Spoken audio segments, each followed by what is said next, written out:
Welcome back. You're watching The Insight here on TV 47, and we continue pace with the conversation with our panelists. Just to remind you that I'm holding court with Dr. Makali Mulu, who is a Member of Parliament, Kitui Central. Also, we have with us Bernard Kituru, who is a Member of Parliament, and Nandi Hills. And we have with us as well Dr. James Nyikal, who is a Member of Parliament for SEME. Right. We wanted to summarize on yes. the Cybercrimes Act right now. Yes, Computer Misuse and Cybercrime Amendment Bill. Amendment Bill. Correct. And just wanted to say this about. But it's been assented to. It's no longer a bill. No, it's an act. It's an act. Yes. It's an act now. Yes. Yes. Though, of course, there is now some of these sections that have been suspended. And as I said, they were only about, 3 or 4 sections. Actually, there were about 4 sections that were being amended. I just wanted to say this. I was part of those who processed this bill. As also my senior here had mentioned, as time goes by, Debao, we keep on bringing in laws that try to, cover some areas and some sections where we feel we are getting exposed as a country. There is also something that you mentioned that I thought it was also very important to note, that the National Coordinating Committee cannot act before the courts have to give their position. Now, the only body that can bring down our website, we had to get who is that can. Is it Minister of ICT? Who? Is it the Communications Authority? So we had to place this to somewhere that the court can say, bring down our website. But who will do that? It's the Communications Authority. No. We had to get this, and by the way, the National Coordinating Committee has everyone, including the Communications Authority. Correct. They are all in there, all right? So, and it involves all the other ministries, it includes security agencies, because it involves all the things to do with terrorism. Okay, so let me ask you, because I was here last week also with the director of the National Computers and Cybercrimes Coordinating Committee, right? Correct. Dr. James Kimuyu, and I asked him that very question. So, is the NC4 also usurping or duplicating on the work of Communications Authority? No. And, and I clearly say, of course, it's part of now the committee, isn't it? So is the Communications Authority, people have been wondering, is the committee also usurping the powers of the Communications Authority? So it's very clear, or it's very important for you to clarify that even the Communications Authority is tucked away under this particular NC4, the committee itself. Debao, I did mention that we had to position an institution that can do that job, all right? Fantastic. We are the ones now at the ICT committee. We have also the experts around us. We don't just make information, we don't make, decisions that are not well thought out, that are not well, crafted properly.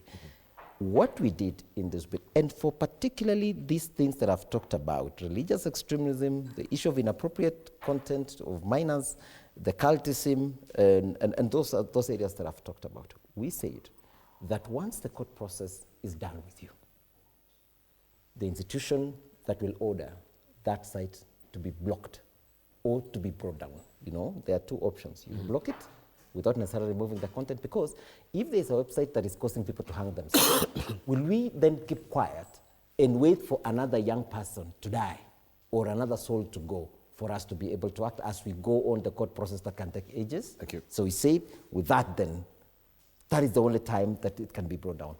And I will say this in finality. There was the issue that this bill was signed on the Dark Wednesday, the 15th October, which I still say was a pure coincidence, because it was the 14th day that the president was required by law to be able to send this bill, all right? Even if it had not been signed on that day, it was going to take effect in its own motion, because the Constitution dictates as such. I don't know, you're not and the therefore, president. those kinds of things people are trying to piece up to create just a negative narrative for no apparent reason, Debao, right? So the president would have actually failed in his duty to be able to ascend this. And by the way, what did it take? Just a signature. And even if, I repeat again, even if the president would not have ascended that bill, it would have become an act of parliament automatically. Therefore, the notion and the belief that there could be something, there could be, something, is just a creation of people. I want Kenyans, I still say with all humility, to also still trust some of us who are also leaders and are young, because we have the personal interest on this space, all right, for the better good of our nation and our country. But the president has the privilege of actually getting, raw, as he said before, information before we Kenyans do. And I tend to believe that this information came to bear before him, before even he elected to actually sign these particular bills. Because looking at the time when he signed, and when he got this particular information of the passing of the right honorable Raila Odinga, it was around 7:30 in the morning, right? You want to tell me all those members of parliament who there were 8 bills, most of whom had sponsored these bills, got this information about 4 or 5 days before, that you are meeting at 7:30 on Wednesday for this assessment of this bill. You cannot be able to bring the speaker, the clerk, and all those people within 30 minutes because you're hiding something. Ridiculous. But I think what is coming out about, very briefly, I think the Kenya Kwanza government needs to note that Kenyans out there have very minimal trust with the government when it comes to matters guaranteeing their freedoms to express themselves. So once they pick that, then whatever moves they make, they need to be sure that from the word go, Kenyans are suspicious, and it's the work for the government to convince Kenyans that what we are doing is for the good of the country. And for my senior, Makali Mulu, we want to know, because you mentioned also, just before you go to Makali Mulu, yes, let's ask you a question, because this is coming doggedly following after, of course, the unrest we had in the country in 2024 with the Gen Z revolt. The question is, why it's raising suspicion is because everyone thinks that you're trying to clamp down on the freedoms of expression on social media.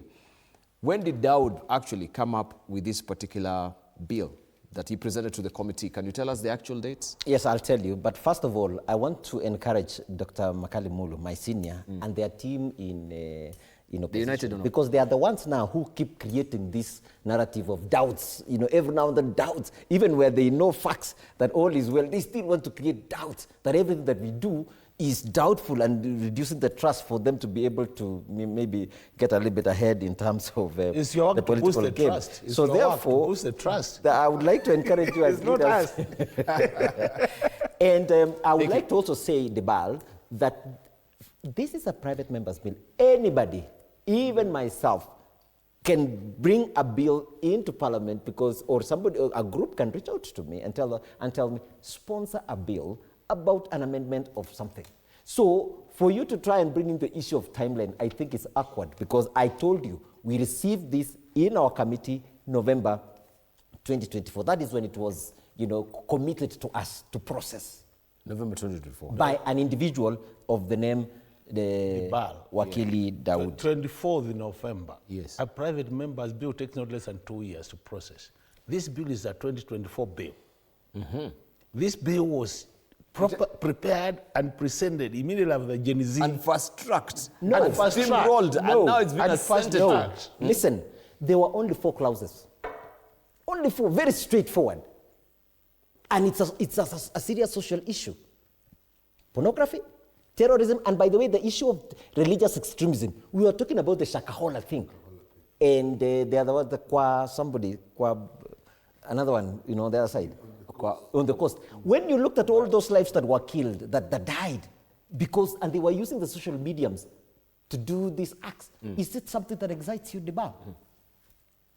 All right. Good question. Can we end up on it so that let's leave it at that. Yes, we'll leave it at that. This time is also... Yes. I want just to maybe come to Makali Mulu, because I can see another good development here from the gesture of the family of Raila Odinga that is proffering to the united opposition. Of course, there has been bugbears and fears that the security around the former Deputy President Rigathi Gachagua could be threatened if he appears to come and mourn the Right Honorable Raila Odinga. So they've really come out forward to assure, the former Deputy President that the security, he's assured of it, that he can come and pay his tribute as well. So let me ask you, because people have been talking about his conspicuous absence. Was it about security issues? Of course, that is very key. His security comes first. His health his safety comes first. But the optics that really came with it is the fact that politically it sends very wrong signals at the end of the day, because people are flipping. If it was Raila Odinga and it was, God forbid, the demise of another opposition leader, Raila Odinga, despite the fact there's a rift and a chasm, he will have showed up. And if you've seen him doing that, going for, you know, the funerals and burial ceremonies of even the relatives of some of the leaders who were affected as well. So what do you have to say? What I would say is that gesture is very good. Actually, where I come from, we normally don't talk about the dead. And even when your enemy dies, you really would want to go and say Pole to the family. Because really, in death, we are all equal. So what had happened, and I think this was the precursor to what had happened, two things happened. After Honorable Raila passed on, you remember what Governor Wanga said, that Honorable Rigathi Gachagua was not expected to visit that. Yes, yes. And I think that what informed that is because even before Honorable Raila passed on, I remember, because I was in that rally personally, in one of the rallies there was a question which was posed, whether because you remember there was that talk that it was Wiper which was celebrating actually, because it was just a rumor, and it came out that it's like Wiper was celebrating the poor health of Honorable Raila Amolo Odinga. And I remember at one point Rigathi did ask the question whether Wiper was a virus, that it was affecting the health of the Right Honorable. So I think from that, people misunderstood that to mean like we are celebrating that Raila was sick. And I think it's on the basis of that that then Governor Wanga said they don't expect Rigathi to visit. And I can tell you for sure, because we are politicians and we have been in this game for long, the bar.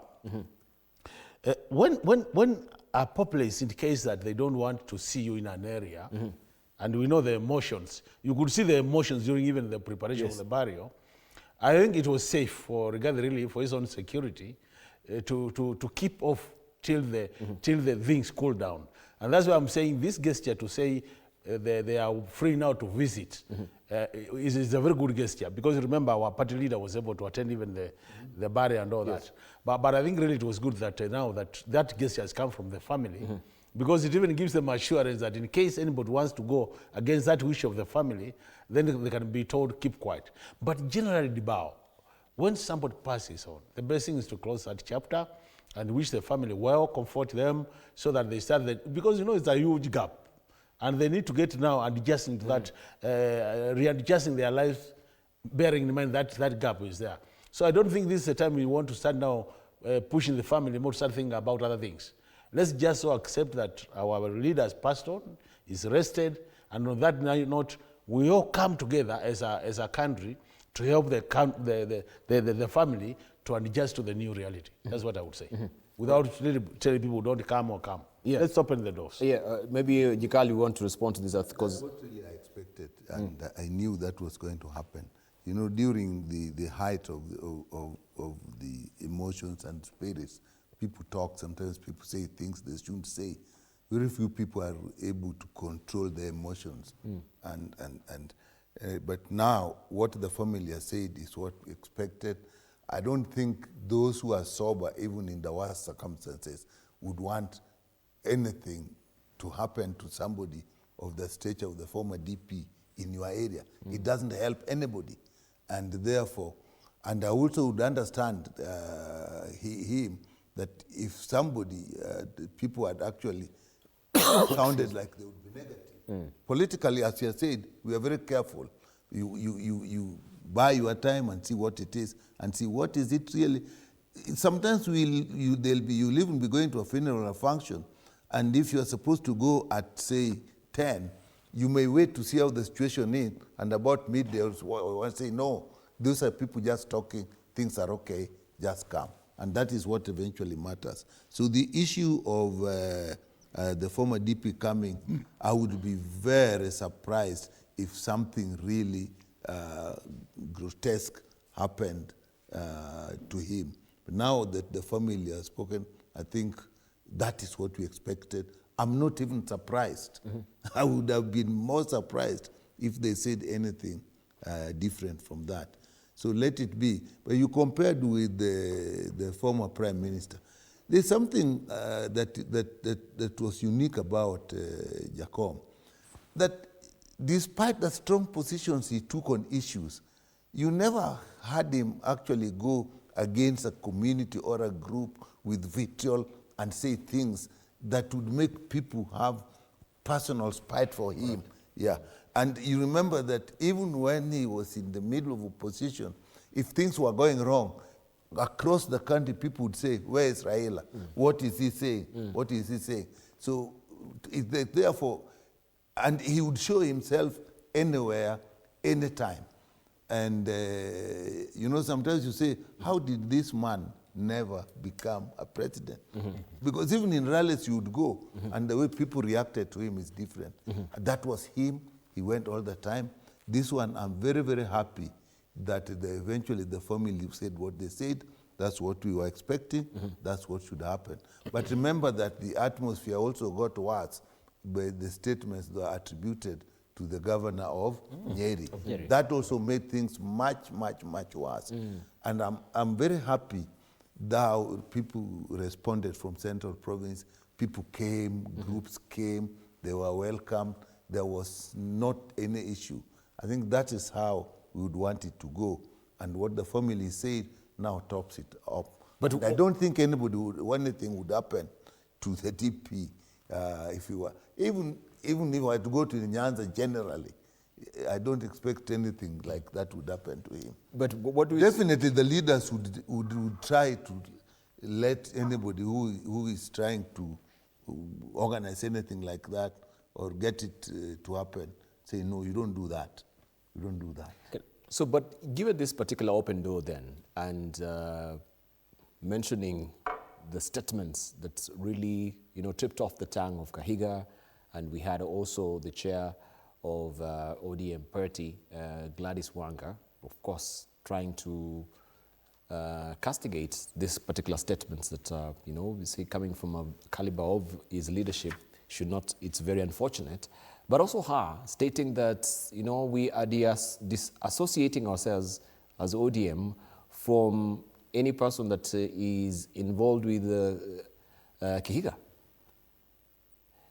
Right? You know, so is that, you know, as a chair of a party, I'm trying to, of course, paraphrase what she said, it gives a sense that then even if this gesture is there, the ODM party is, you know, trying to be hands-off a bit with everyone that is involved. Because now when you're talking about Kahiga and his ilk, what do you mean? Let me just ask you a simple question. ODM party, all parties are there eventually to get power, isn't it? We would want power as ODM party. Would you take a whole area and say we don't want to associate with them because of what one person said? Even in terms of the number of votes. You tell me. We won't. No, but isn't that coming from your chair? Yeah, but... so was she speaking out of the outburst of emotions as well? And let me tell you something. If you want to attribute something to an organization, a party, all organizations, the best thing that you can say, this we attribute to the party. If there's an organ of a party and they have discussed this, they come out, they call the press, and somebody sometimes reading a written thing or talking on behalf of people who are sitting behind him. That is a party position. But remember, even leaders of organizations, they're not always carrying the script. There are some that are actually controlled enough to always carry the script of the party. Once in a while, they go off on their own feeling, their own emotions, and you must. But I thought that's why you normally have, you know, written statements, so that at least we can say this is. So what that's why I'm telling you. And she appeared to be reading from a statement. Yeah, you know, she described Kahiga utterances as bad manners, uncouth, pusillanimous. Do you think, you know, and unacceptable? Do you think those will be written on a statement?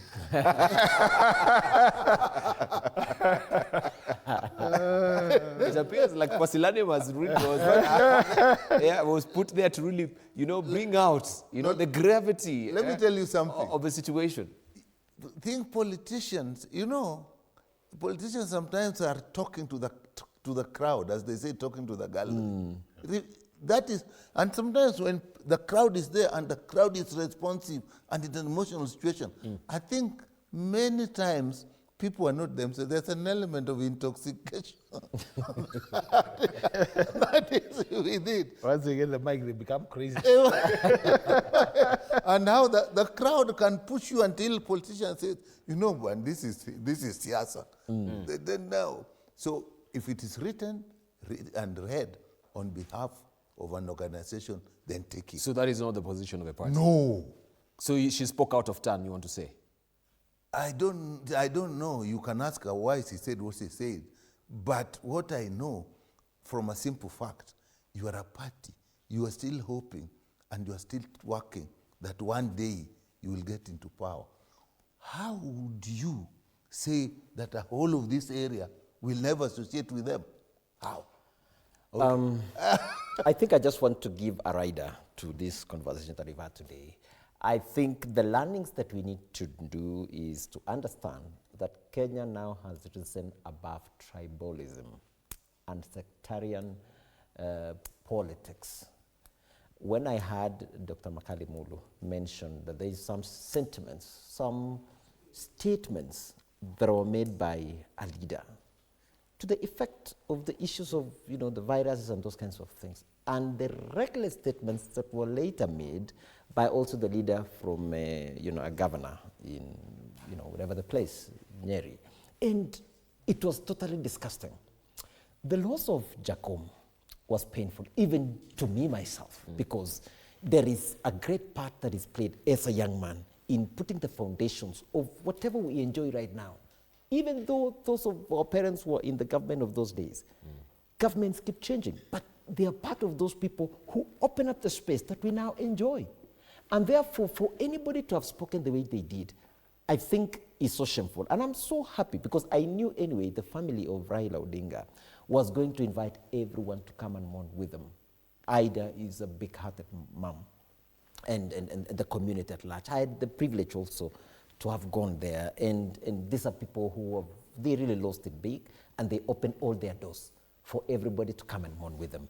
But on the flip side, it was also a lesson to some leaders in this nation who have thrived in sectarian tribal conclaving themselves for whatever desire they want. Everybody must know that Kenya has actually moved on. We are in a country now that we have to embrace nationalism. All right. Okay, let me come to Makali Mulu and ask him about the question that everyone has been also thinking about, which is also a big question today. It will act maybe as also an existential threat to the united opposition.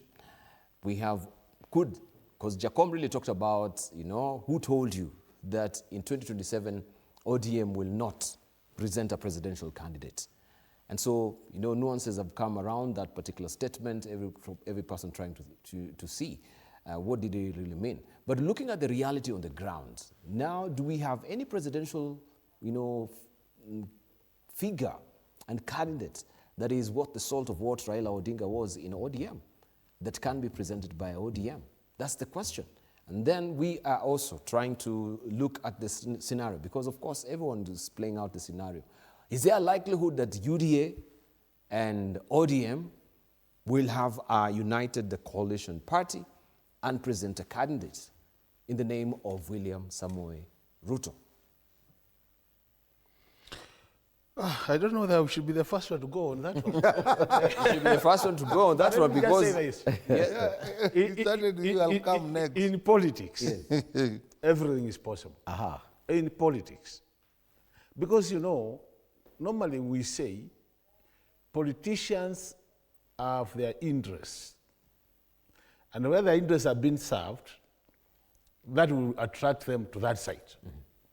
So the fact that you are saying there could be, don't be surprised as you are saying, you can actually see a coalition between UDA and ODM forming another coalition. Coalitions have been formed many times in this country. But I think what is critical is, from where we sit as a united opposition, And I think it should apply to even ODM because, you know, normally, where I come from, we say, and now my own dad is about 101 in terms of age. Anytime you listen to him, you can't coordinate many things. But the fact that he's alive, we submit ourselves. So that even when I'm supposed to take over the leadership of the family, but at times I would even pretend that I'm consulting him because he's there. So it's only that when he's not there, when then I will emerge and say I'm the leader of this family. Indeed.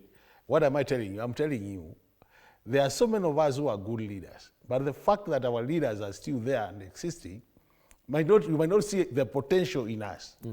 So we have so many Raila Odingas in this country who could not emerge because Raila Odinga was alive and he was the leader of ODM.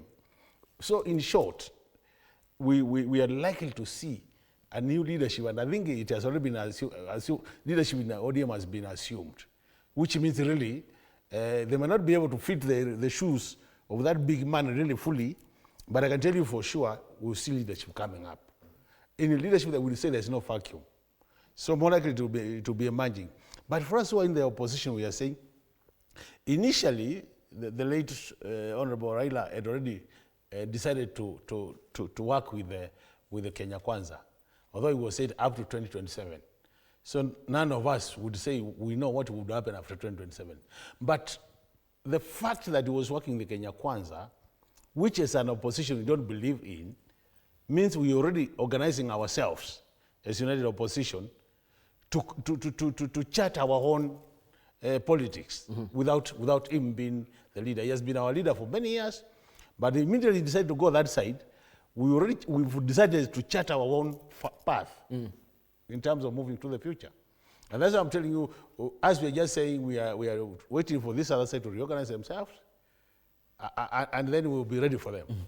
That's what we are saying. All right. Are you reorganizing yourself? As we already organized. You don't even have a name right now. No, we are organized. The year is almost ticking The only out to thing is, December, the only thing and is still you're not even is considered what is your name. you want us to give you our secret weapon, which you won't. Ibal, probably if you can let me also weigh on Yes, this discussion and say that in my view, ODM party is a party that has ideals. It had been set up on foundations of so many values that they believed in. And that is why it's been there. Raila Odinga, as he fought, he had to have a political party that he instilled therein some of the virtues and values. And all of those were, agreeable even to the members. What I'm glad about, they have structures in place. And what also really impressed me was their leadership. When they decided immediately their leader, was no more, is they immediately, there was no vacuum. They immediately filled in the position that were. Raila Odinga, in my view, as I still say, this was an excellent, brilliant, leader, very focused. He managed his way, and even though in his absentia, even the shocks that were to be there, he made sure that the communities and all those the leadership of those areas that supported ODM were all in government. Even though he mentioned that by 2027, it doesn't matter. They had a memo that they agreed, the agenda that I know they will still keep following on, the 10-point agenda, which I read about. And you see, Raila Odinga kept asking about those, the issues that some had been addressed, some are still work in progress. So in my view, Makali Mulu said, a day in politics is so long. There are so many dynamics that will happen. But I still, in my view, feel that ODM must still remain as an entity as it were. And as Kenya Kwanza, we still maintain ourselves as it were. Let us work together with them. Things will just fit themselves as a genix, as we go along. But what I know is it will be smooth sailing as we go. But just before I forget this, I heard Makali Molu saying they're preparing themselves. I really want to encourage you that you really need to work very hard. It will not be that easy. It will not be that easy. Yeah. So do you have any inkling of what is there's a likelihood they can also come and join us. There's a likelihood. Yeah. But is there a likelihood that ODM and UDA, they're going to form a coalition party? As it were right now. Is that a conversation that is on the table somewhere? No, as I said, we still have 2 years to go. The agreement were very clear. Yeah, 2 I years know to there go, are yes, things- but I'm asking, with this memorandum of understanding also culminate maybe also to a coalition? It could begin here, because they are saying we reiterate the commitment of a party to the broad-based government until 2027. That is the position. Yeah, that is the commitment. That is the position. Yeah, yes. Yeah. But beyond that, Yeah, let's are see there as we any... go along. That is it. No assurances. He doesn't want to give any assurances. Let's leave it. But what is there any likely scenario? Let's hear from. let's Yes. hear from- Let's hear from. I don't know where we're struggling. This thing is simple and clear. When ODM decided to work with Kenya Kwanza government, the circumstances are clear. And our party leader actually explained. And I believe that, and that's what I would have done even now. Where the country was, there was whatever means you were going to use, it was necessary to stabilize the country, whatever was happening. Yes. And that's not the first time he has done it. Remember, in 2007, 2008, I remember that clearly because I was involved in what was happening. Nobody knew you'd agree. Kofi Annan came once, the guy from Ghana came once. He again went round and surprised everybody. They got into agreement with the two Quebec government, and again things were stabilized. Even 2017, you know, when again things were going on very wrong, he again came back and said, we're going to have a handshake, and again things stabilized, and the BBI issue came. And this time, so the one thing about the COM that I don't know whether people must have known it, and even the way the whole country reacted, when it came to the future of Kenya as a nation, he would give up everything, even for himself. Yes. And even if you look at when the positions that are actually in ODM, how they're actually distributed and so on, look at even this time when we in the broad-based government, you would have said there are 5 positions. If you wanted to look ethnic, you would have thought, but the only 2 are from Luo, Nyanza. The others are distributed across the country. Wow. And so he had that view. I can tell you there are times you'd say, no. You'd say, look at ODM is a national party. And you would go to the coast, it's there, you Rift Valley, you'll find people who are there. So with that, he actually was in a position to stabilize things as it is. And then he said, this is what he kept saying all the time. We are with the Kenya Kwanza government, we are going to work together until 2027. We will look at how the situation evolves after that time, and we'll take our position. He didn't close out anything. Any possibility? Everything possibility was there. Remember, then people started coming, and now Odi was saying ODM 2-term, ODM 1-term, ODM. He asked a very simple question. Who told you ODM may not have a candidate in 2027? So, and he didn't say who this candidate is. So now, the whole ODM structure was actually say, okay, Mzee said it, and as he has said, there's a certain level people reach in leadership that you actually, when they say things, even if you have a different opinion, you'll say, because many times they prove you wrong. You think you want to do it differently, and it just says, then you go wrong. So the issue, how are we going to work towards 2027? Obviously, in politics, you can't wait until it is 2027. Indeed. There must be something he was working on. As a build-up towards 2027. So now he's not there. And that is why there's a lot of this thinking. But remember, the party moved in very fast. And the party has its structures, the party organs. The NEC quickly picked his brother, who was also very close to him. They worked. Even when this Kenya Kwanza, working with Kenya Kwanza was coming, who was the first person to say it? It was Oburu Odinga. Remember that. He was the first person to say, afadhali Kenya Kwanza. So he has a history with that. So he is there, He's now the party leader. The National Executive Committee has done. The Central So Management Committee has has it done. been confirmed that he's a party leader or the acting? He's holding the position. He's holding the position. Because remember, we still have one party organ that hasn't come, the National Delegates Conference. Mm-hmm. But as it is, there is no vacuum. So what then, as ODM, what do we do now? So we are with the Kenya Kwanza government fully until 2027. But we are aware that 2027 is not one day. Mm-hmm. We have a party leader, we have a structure. This is the time we actually are going to start saying, okay, we must start thinking of what is going to be 2027. And in the structure of our leader, in the nature and the ideals of our leader, I don't think anything can be ruled out. Mm-hmm. That's why he didn't want people saying one term, 2 terms. All right. So, what will determine, I want to tell you what will determine, is how we work together in this mm-hmm. and what the situation of the country is. Jacob always looked at what is it we have, what is the people saying. We can't always say that we are going to organize ourselves and we are going to take this thing. You can't say at the point, excuse me, when that time comes, mm-hmm. this is where we are. This is how we have been working. But what is the country saying? What is the mood of the country? You must factor that. Therefore, I'm very relaxed in ODM. We know we are there. I know time will come that will actually, this question will now be asked, what is happening next? But for now, for the sake of the way the country is, we can't be flip-flopping on our relationship with Kenya Kwanza.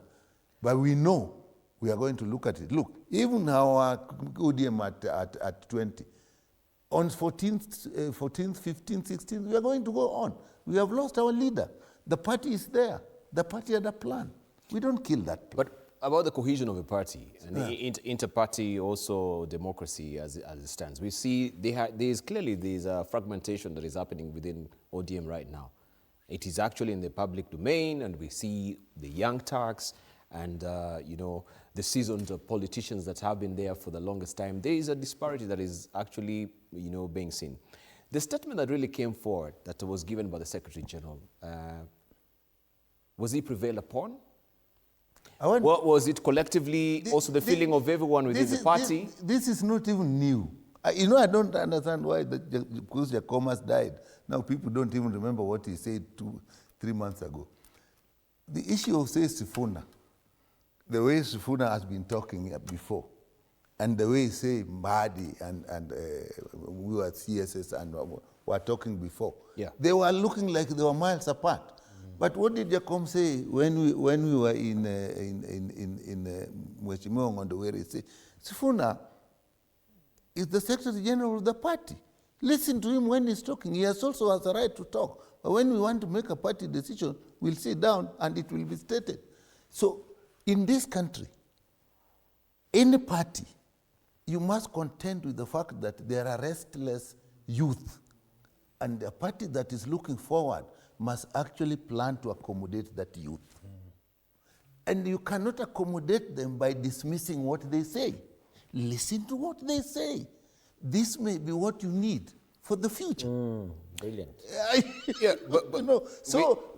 For me, there's no split in ODM. ODM is a big party. It has many people. People talk what they want, but eventually we will sit down and with our party leadership, I'm not even in any of this. When it comes to the National Delegate Conference, I'll be there.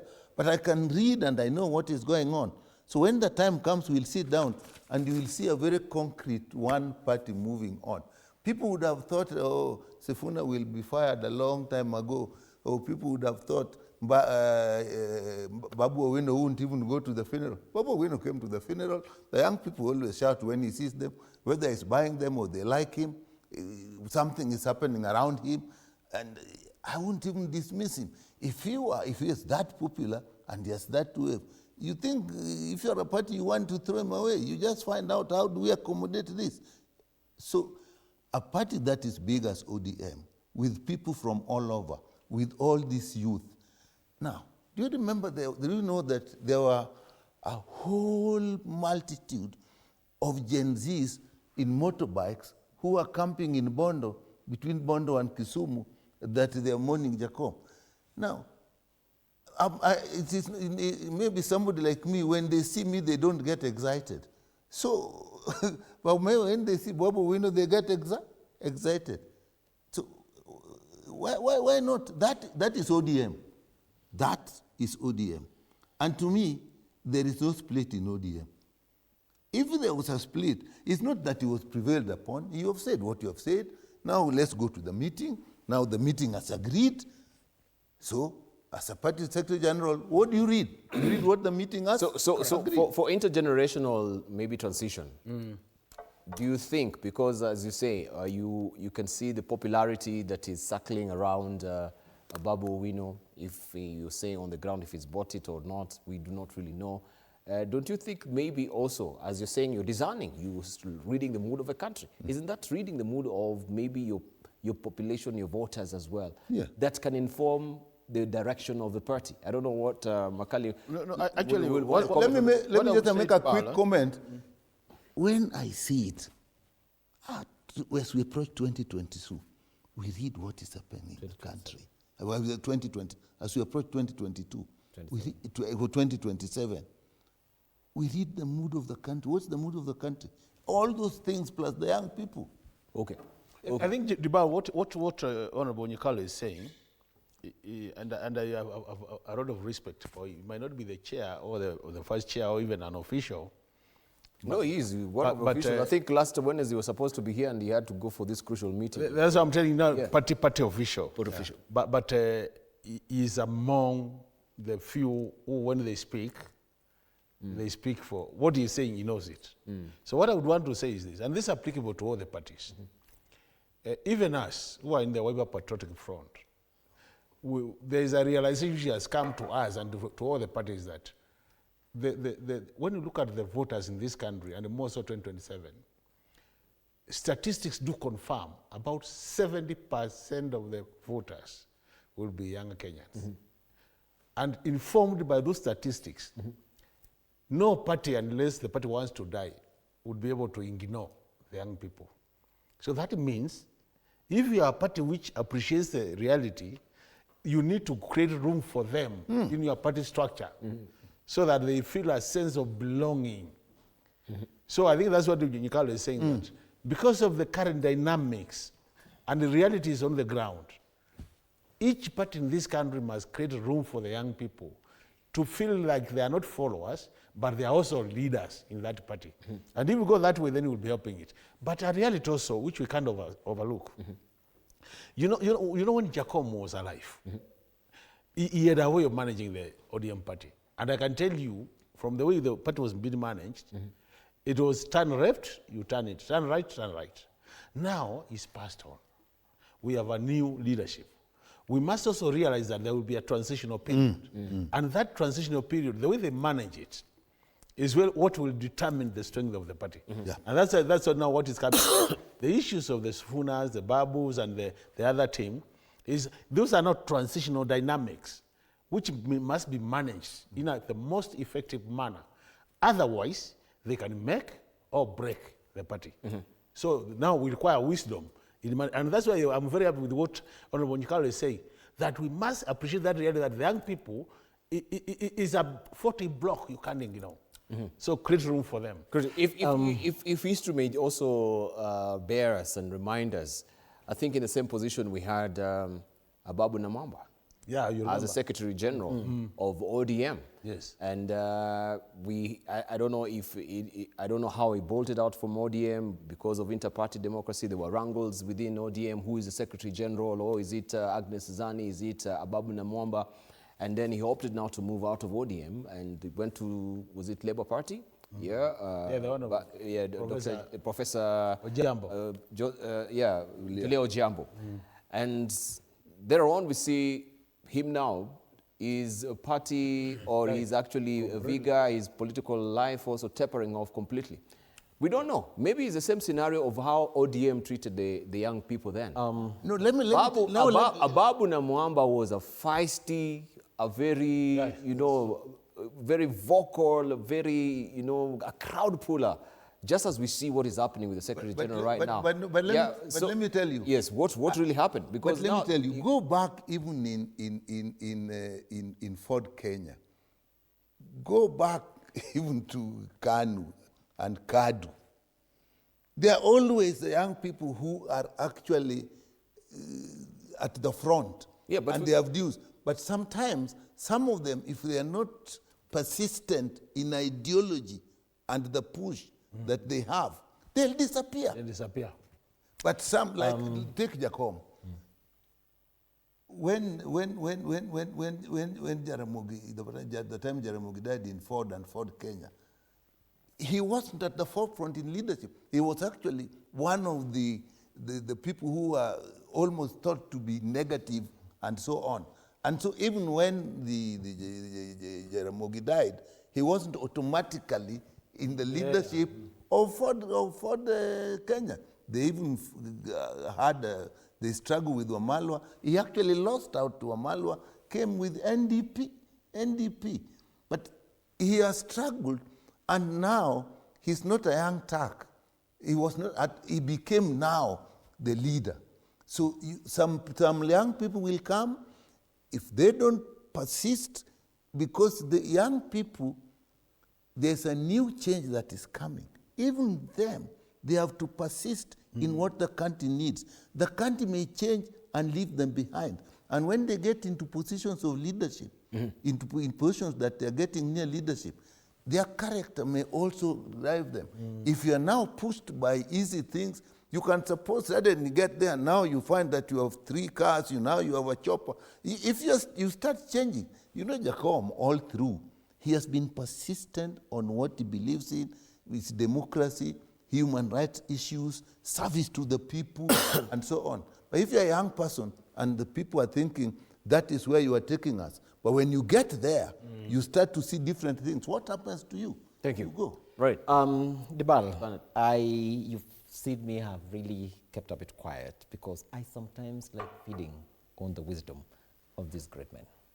Particularly, of course, when Nyakala has really spoken so deeply. And there are things that as young people, we have the energy. We have the veracity, we can run. But sometimes it's good to listen to the wisdom of those who have been. They've been in this space for some time. Yes, we may have the numbers, very important. And we need to also be hard. And that is why he's spoken very well that we need to create the structures. But you cannot, and especially when it comes to issues of leadership, there's a lot of emotional issues. There's a lot of wisdom that is required. For the young people, I've always had a discussion with Babu. Babu is a brilliant politician, par excellence. And in my view, it is to, plan yourself for the very nearest of the future, some little bit distant future in terms of the leadership of this country. It's normal. There's something Dr. Ria mentioned a few minutes ago that sometimes he has his father. There are even decisions that he wants to make, but he has to, he has to consult. So on equal measure, even young people have to find a place where they feel their ideals are being, they're being heard. They will be accommodated. But I can tell you, it will not be easy to come in with excitement and expect excitement to drive this country or drive a political party. That is not the issue. Because there are many Kenyans, by the way, in the millions, who watch things. They make decisions, they watch, and they want to see where is our future secured. In the millions, even who are watching us right now, there are many of them there. Therefore, when we're looking about the future and the coming in of these young Turks and everything, Kenyans are not fools. They also still want stability for this country. And as far as we have the vibrancy, the excitement, sometimes a bit of small monies that are tipped around, we also must know that we are not leading, some cows that you have to just jump around. It is human beings. We are planning a future for the generations to come. This is a country that has had peace for so long. These are some of the ideals that we want to pass on to the next generation. A country that is stable. Democracies that are being built in political parties that are well set up. So sometimes you cannot come and think that with your excitement, you come and destabilize and you look at maybe the people who have been, there are so many, even you talk about this ODM party. Behind it are also persons who are, they're secretariat technocrats who are there. just as is in every political party, even in what they are doing. I can tell you, there are those that I know, they can talk aloud, but there are those that are holding and planning things to work in the right path. Therefore, it's still my encouragement that even as we mature the democracy of our nation, we will still take our position as young people, but also I encourage young people that it's good also for us to weigh in things, listen a bit carefully, and also act when the right time comes. Okay. All right. We're just about to wind up because our time also is really strapped. But I'll be remiss if I don't ask this question. Let me just clear up with the ODM. Do you consider yourself a political orphan right now, Dr. Nyikao? But yeah, we have Junet who said now is self-appointed himself as the chairman of the orphans. Definitely, our leaders died, and if you want to put it in those terms, if your fathers died, you are a part orphan. Both your father and mother died, you are a full orphan. So our fathers died, but now, if you look at it, we have a structure. We have somebody there. We cannot go without missing Jacob. But yes, now, yeah, if I don't know what people say when they say we are an orphan. Because let me tell you, we still exist. Our leader has gone. We are putting structures. We have a new leader. We cannot, it is impossible that it will be the same. It will be different. But our growth and strength will come on how you handle that difference. And let me tell you, we also owe it to our leader who has gone. Can we carry the mantle of his ideals and what he stood for? If that is why ODM was so popular across the country, we are duty-bound to stand by what he believed in. Look at the Christianity or Muslim. They still carry the people who started. If you start anything which dies with you, then you didn't start something big. But if you start something really big, many times it lives after you. So our view is the ideals that he had, the ideals that he left in the party, can we just improve on them? Right. Even as we miss his absence. Right. That is yet to be seen, whether the party was built around his personality as a person. As we always know, Jacob Medio used to say, and Otieno Kajwang the late, that ODM is Raila, and Raila is ODM. So if Raila is not there, is there any ODM left? So you're talking about structures and ideologies. We'll see if that also will actually be holding it together.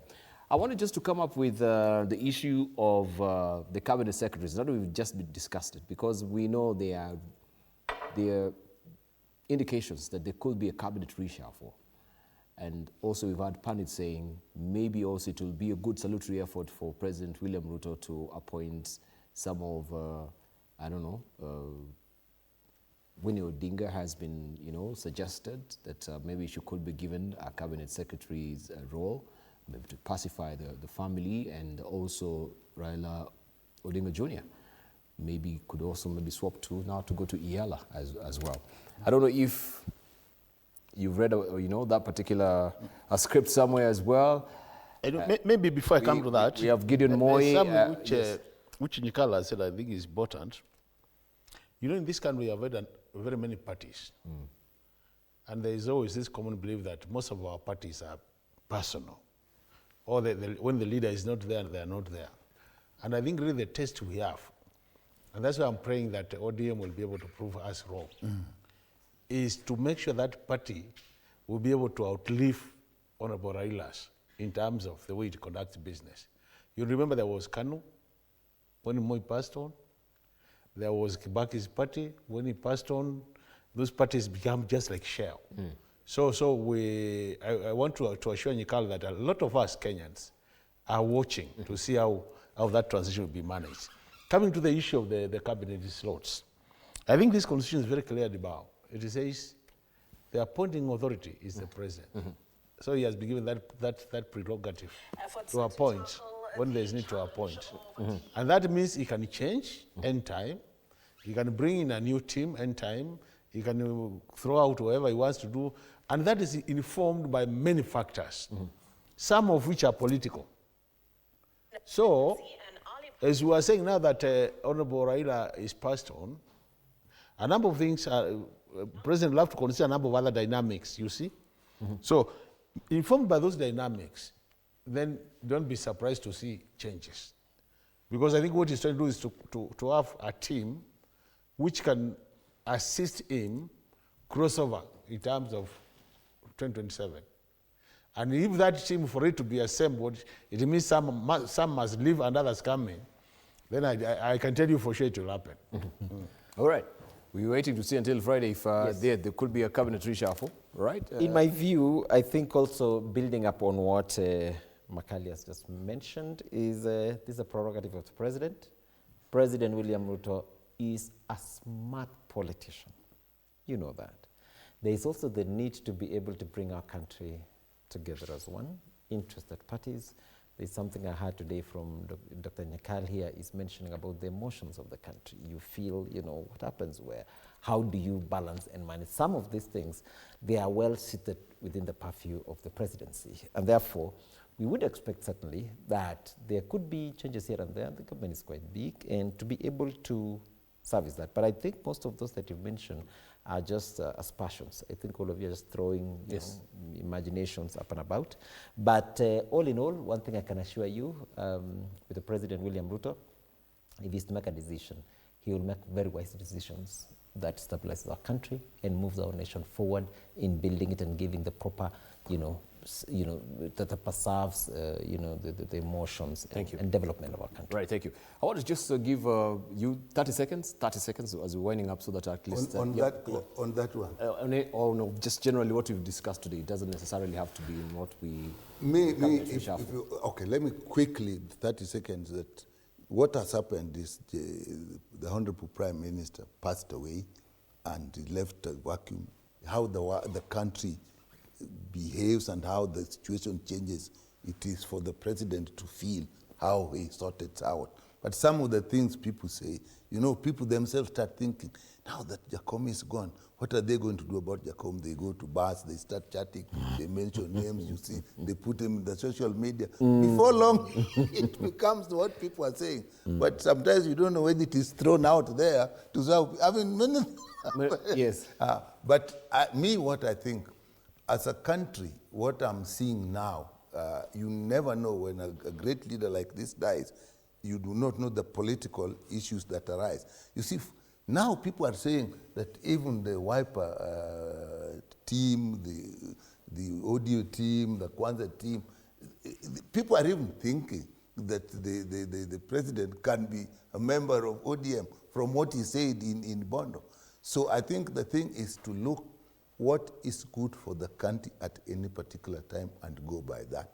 And the leaders who are seeking positions, how do you position yourself to put things forward in the situation that is now reigning? Thank you. I think for me, my closing remark, Debal, is the Computer Misuse and Cybercrime Act was an act that I participated in processing it.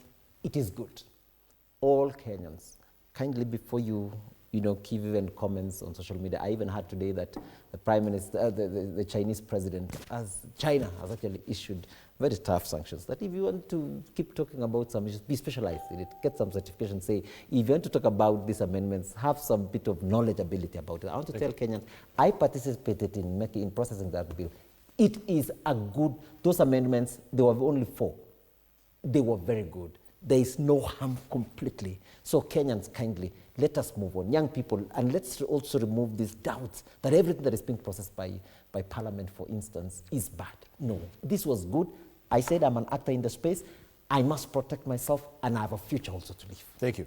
Oh, Makali Muli, we would love to know what the opposition is strategizing now that the politics has really toned down with the demise of Raila Odinga. Are we waiting until maybe after Christmas or January, then you pick up the microphone? Or what is the mood right now? Just 2 quick points. We have a lot of rights which have been given to us by this constitution. As a country, we need to protect them and ensure that we enjoy them. When it comes to politics, we have a mother country called Kenya. This is the only country we have. So, irrespective of how we manage our politics, let's remember our mother country called Kenya. No Kenyan as another country. On those basis, united opposition will be organizing ourselves to take over leadership of this country to make sure that our mother country is proud. Thank you. Will you be accompanying also the United Opposition member, the former deputy president, to go and... Yeah, by the way, even Wiper is planning to go. You know, as we said, when it comes to death from where I come from, we have no problem. We'll be, even Wiper, I think our party leader is organizing. And when such things come up, Makali Mulus take backseat, we allow Wazes to lead. So you see our Wazes leading that group to Bondo or wherever it will be in Nairobi to say we are together. Our party leader attended all the functions, and our Wazes will be going to say, you saw our party leader, we are together in this as a community. We mourn with you, you've lost a great man, and on the basis of that, Pole, and we pray for them. All right. And they'll be received well. They'll be bringing boozies. Yeah? Yeah, as normal, we don't bring those things, but we have our way of saying Pole. They brought 80 bulls. 80 bulls. I was actually the forefront. We have our way of I saying waited for Pole. you guys. And, Thank you. Thank you, Makali Muli. We really appreciate the Member of Parliament, Kitui Central. Also, we appreciate you, Bernard Kitui, Member of Parliament, Nandi Hills. Thank you for that very massive conversation. Thank you, Dr. James Jikala as well, Member of Parliament, Assemble. Really appreciate your discussion with us and, of course, your contribution. Thank you. Right, you've been watching The Insight. Thank you so much for your valued company. Have a restorative night.